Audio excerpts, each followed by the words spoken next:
Time starts now. Thank you. Can you hear me all right?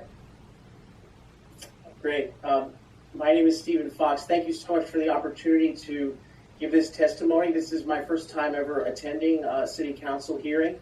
I'm the director of a performing arts organization in New York City.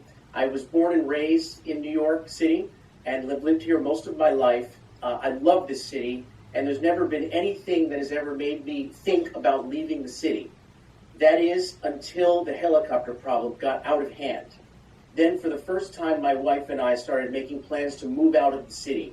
As the New York Times rightly pointed out in 2016, a plague of helicopters is ruining New York.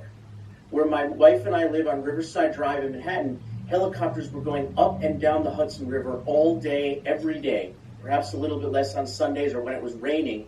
We started to pray for rain some days.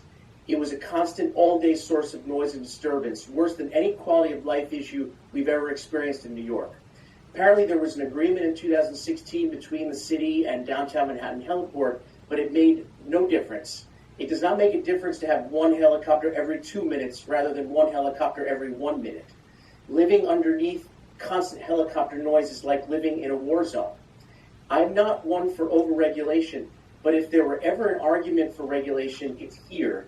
You have a group of 3 to 4 tourists, almost all of whom are not tax-paying New York City residents, disturbing many, many thousands of tax-paying New York City residents with one helicopter joyride. It's the same for commuter helicopters. Just a few people can disturb thousands so they can just get to the airport a little faster or get to the Hamptons a little bit faster. There's no room for non-essential helicopters over a densely populated city such as New York. Where I'm usually someone who believes in compromise, this is not an area for compromise. Making helicopters slightly softer or slightly less regular Time expired. In the problem.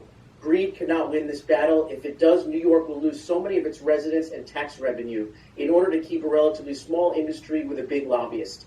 This is a clear-cut issue. Tourist and commuter helicopters need to be banned. Thank you very much.